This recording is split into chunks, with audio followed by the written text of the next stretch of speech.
Welcome back. Congress ప్రభుత్వం వచ్చింది, రైతుల కష్టాలు పెరిగాయన్నారు హరీష్ రావు. 420 హామీలు ఇచ్చి అధికారంలోకి వచ్చిన కాంగ్రెస్ పార్టీ హామీల అమలులో మాత్రం నిర్లక్ష్యం వహిస్తుందన్నారు. రైతు బంధు, రుణమాఫీ వంటి హామీలను కూడా అమలు చేయటం లేదన్నారు. 100 రోజుల కాంగ్రెస్ పాలనలోనే 180 మంది రైతులు ఆత్మహత్యలు చేసుకున్నారని హరీష్ రావు ఆవేదన వ్యక్తం చేశారు.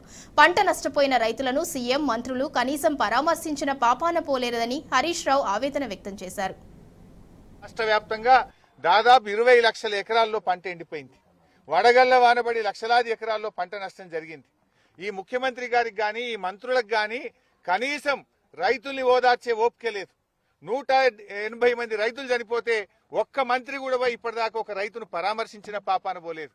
ముఖ్యమంత్రి ఏమో ప్రతిపక్ష నాయకుల ఇళ్లకు పోయి పార్టీలకు తెచ్చుకోవడానికి ఆయనకు టైం దొరుకుతా ఉంది. గేట్లు తెరిచినా అని మరి గెలిచిన ఎమ్మెల్యేలను గుంజుకపోయే ప్రయత్నం చేస్తుండు. మా బీఆర్ఎస్ పార్టీ లీడర్లను ఇళ్లకు పోయి గుంజుకపోయే ప్రయత్నం చేస్తుండు. కానీ ఇవాళ రైతులు పిట్టల్లాగా రాలిపోతా ఉంటే, చచ్చిపోతా ఉంటే ఒక ముఖ్యమంత్రి రాడు, ఒక మంత్రి రాడు, కనీసం పరామర్శించరు, ధైర్యం చెప్పరు. గా నీళ్లు ఏ శాత కాదు.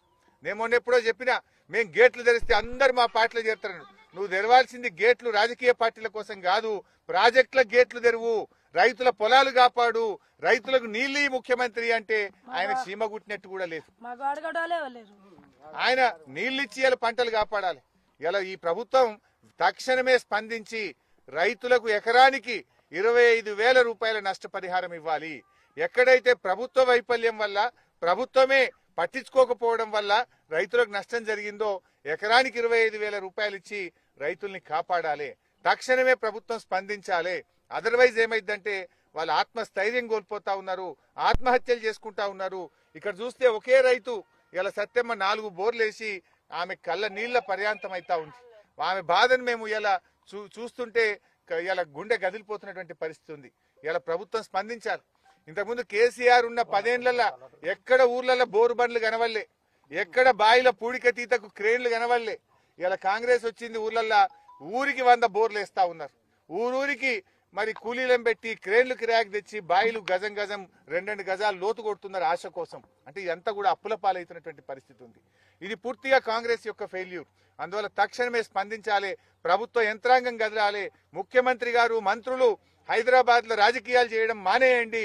వ్యవసాయ క్షేత్రాల్లోకి వచ్చి ఎండిన పొలాలు చూడండి, రైతులకు ఆత్మవిశ్వాసాన్ని ఇవ్వండి, ఎకరానికి 25,000 నష్టపరిహారం ఇవ్వాలని చెప్పి డిమాండ్ చేస్తా ఉన్నాం. ఇవాళ ఇప్పుడు ఈ రైతులు చూస్తా ఉంటే, ఇగో ఈ అమ్మగారు మనం ఏ పొలంలో ఉన్నామో 4 ఎకరాలు నాట్లేస్తే 2 దొయ్యలు మిగిలినాయి, 3 ఎకరాలు ఎండిపోయింది అంటున్నారు. ఆ ఉన్న 2 దొయ్యల కన్నా మీరేం చెప్పిండ్రు? వడ్లు అమ్ముకోకుండ్రి, మేము వస్తున్నాం కాంగ్రెస్ వాళ్ళం, రాగానే 500 బోనస్ ఇస్తామని నమ్మబలికినరా లేదా? ఇప్పుడు యాసంగి వడ్లు కొంటామంటున్నారు.